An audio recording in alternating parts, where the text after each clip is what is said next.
is just fantastic. Captain's log, subdates 220524.6. As it'll be another 24 hours before we find out what we should do, I've managed to take up position underneath the 2 sentient blubber tumors. Oh look, an open exhaust port. I may have to investigate. Hello everyone, welcome back to another video. Today we're going to be discussing a LOLsuit. There are a few of them ongoing at the moment, and no, Johnny Depp Amber Heard is not one of them. That one is actually quite important. The one we're going to discuss today is important for another reason, because now we can poke a little fun at Defamation Dead Trim Pubic Noodlehead as he seeks to use a LOLsuit to claim damages from the incorrigible DJ killer Keemstar. And as we have the legal document, and it has been publicly shared about, we are going to go through that along with claims Def Noodles has made in his own videos. In fact, he's not remotely obsessive, by the way. No, he just has to put Keemstar on every thumbnail to almost every video, and feature him in almost every single post on Instagram. He's not obsessed. He is under attack, and being under attack means he needs protect from the lair. Okay. On May the 22nd, 2021, Keemstar tweeted out, Def Noodles has allegedly groomed girls from ages 12 to 15. Big YouTuber source, victims are scared of him and wish to stay anonymous, but may come forward soon.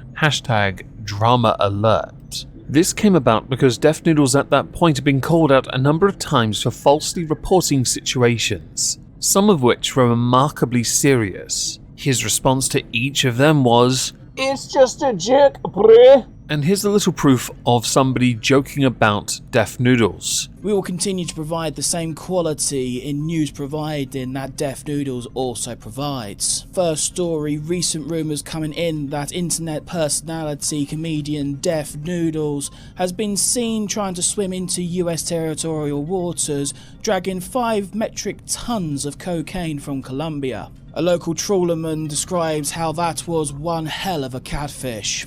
In our next story, the TWAT's personal investigators have been using the same methods that Def Noodles uses for his stories. Given that you can make a story on even the tiniest little nuggets of a truth, we have come to the conclusion that Def Noodles, as he entertains children, is in fact a diddler.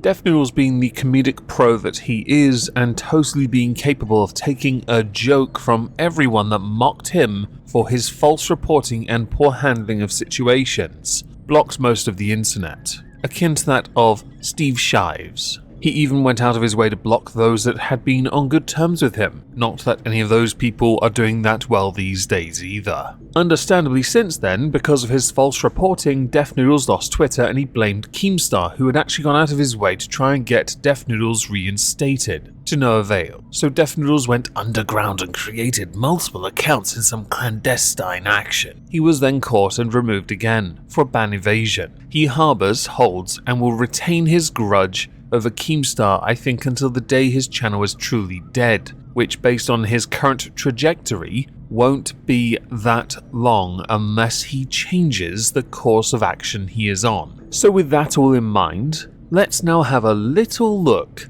at his accusations. Nature of action. This action arises out of the defendant's entirely fabricated statements that underage girls accused plaintiff of grooming plaintiff's victim, which gave the clear implication that plaintiff was engaged in pedophilic activities or was the subject of accusations of engaging in pedophilic grooming. Defendant has since admitted these were complete fabrications. Parties: 1. Plaintiff is a natural person domiciled in LA. 2. Defendant is a natural person domiciled in the Eastern District of New York. Then you have jurisdiction and venue, with the choice of law being California because it applies to the claims brought by plaintiff herein. Because first, the plaintiff was a citizen of California at the time the defamatory statements were published. Second, the defendant had knowledge that plaintiff resided in California when he made the statements. Therefore, defendant knew the brunt of the harm would be felt in California.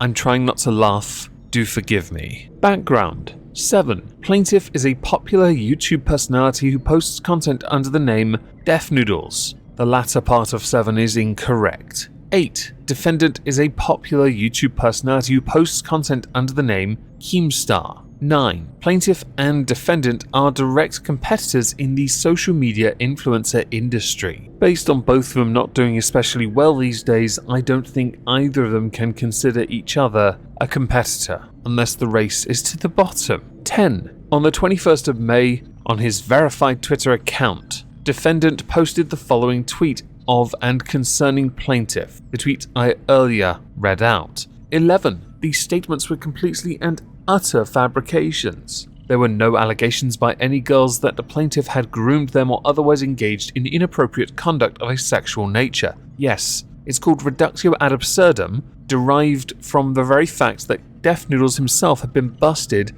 posting false allegations. That was the point of it. It was, in effect, a meme. Just a jerk. Of course, being a comedian, Def Noodles knows all about that. 12. Moreover, contrary to defendant's false claims, neither defendant nor anyone acting on defendant's behalf made any attempt to seek comment on the fabricated allegations. To the contrary, defendant blocked plaintiff on Twitter, ensuring he would have no ability to publicly respond to defendant's fabricated claims. You're right. He also blocked most of us, myself included, but he still posts obsessively about this person, the defendant DJ Killer Keemstar, to this day. His obsession is his undoing in all of this, but let's carry on. 13. Those who read and commented on the tweet clearly understood it as stating actual verifiable facts about plaintiff. No, we knew it was a joke. For example, the next day on the 22nd of May, a user with the Twitter name Madelyn responded to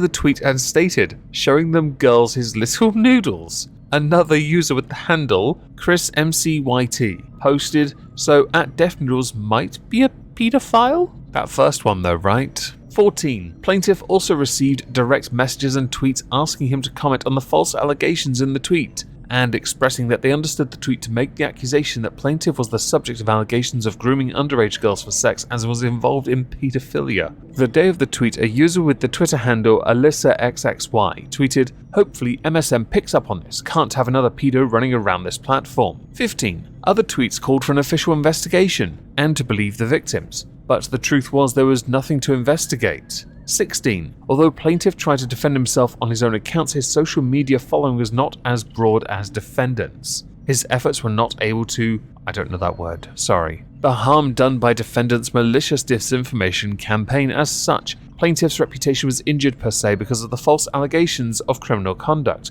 but I thought Def Noodles says his influence was dying and dwindling. Interesting. 17. Plaintiff suffered a per se reputational injury as a result of the false and defamatory tweet. I thought aligning with Ethan Klein did that. 18. Apparently realizing that he was going to be sued for defamation, defendant then engaged in an ill-fated and thinly veiled attempt at arguing that the tweet everyone understood as a legitimate report regarding plaintiff's victims of sex crimes. On the 5th of February 2022, he tweeted a confession wherein he admitted that the tweet was a total fabrication, where he pointed out that Def Noodles himself in that very tweet also posted fake stories, which is why he mocked him for it. Oh no, but my reputation. Your reputation, Def Noodles, was in ruin the moment you started falsely reporting on allegations that you did not understand. You did not, for even a second, put an iota of research into. What are you, the quartering or something? Oh, but it's just a joke. 19. So after seeing responses to the tweet taking it seriously, defendant nearly 8 months later issued the confession claiming everyone knew it was a joke. We did. 20. Not only that, but in the confession, defendant doubled down on the false claim that plaintiff had declined to comment to defendant on the false allegations. It's because he blocked him. 21. Although defendant's confession was a jailhouse lawyer attempt at immunizing himself from liability for defamation, in reality it constitutes conclusive evidence of his actual malice as to the truth of the tweet. 22. Plaintiff now brings this action to recover actual compensatory and exemplary punitive damages against defendant. Loss of earnings, yes, entirely Keemstar's fault, and not yours. I may have mentioned a few times here false allegations. Here's one of them on the screen now. So what is the end game here? Well, Def Noodles is seeking compensatory reputational damages in excess of $75,000, plus interest. Based on the cost of living and of course inflation, I assume that's closer to now $1 million. Please put your little finger at the corner of your mouth when I say that. Thank you. But also because Dennis really wants this to be taken serially. He has demanded trial by jury on all issues so triable. The problem with that is, your Twitter's gone. So a lot of the evidence that proves you are nothing more than a fraud that has falsely accused people of a number of things on Twitter is gone. But we can add to that something you used to do because I remembered this. It might still be in the videos I've done on you in the past. Where you have issued an apology, it has been at the end of a thread where you've accused people of wrongdoing. It gets nowhere near the level of traction or impressions as it would have if you simply put out a tweet on its own or retweeted the original false accusation with an apology. You know this, but then your mask is, I'm a comedian because I tell really shit jokes on stage and blah blah blah blah, it's just a joke. That is your defense, Mr. Fake Cat Ear, Dead Trim Pubic Noodle Head. I look forward to seeing how this one unfolds, I really do, because it is a LOLsuit. Straight up a LOLsuit. And I do love a good LOLsuit.